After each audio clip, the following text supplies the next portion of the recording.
नवरात्रामध्ये उपासना काय करावी ज्याने देवी प्रसन्न होईल, तर चला पाहूया, छोटीशी माहिती घेऊया.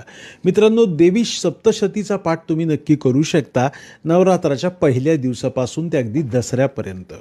आणि याच्यामध्ये संपूर्ण माहिती दिलेली आहे. हे पुस्तक कुठेही मिळतं. यानंतरनं देवीचा नवार्ण मंत्र जो आहे तो तुम्ही रोज 108 वेळेला, 11 वेळेला म्हणू शकता किंवा 21 वेळेला म्हणू शकता. यानंतरनं सर्वमंगल मांगल्ये शिवे सर्वार्थ साधिके याचाही जप तुम्ही नक्की करू शकता. श्री महालक्ष्मी देवे नमः हा सुद्धा जप तुम्ही करू शकता. आणि अष्टलक्ष्मीचा कृपा आशीर्वाद आपल्यासाठी लाभण्यासाठी वास्तू तथास्तू स्पेशल श्रीयंत्र हे ऑर्डर करा आणि घरपोच मागवा. हे श्रीयंत्राबरोबर काही ऑफर्स आहेत, काही महत्त्वाच्या भेटवस्तू आहेत. कॉल करा 9021 900 600.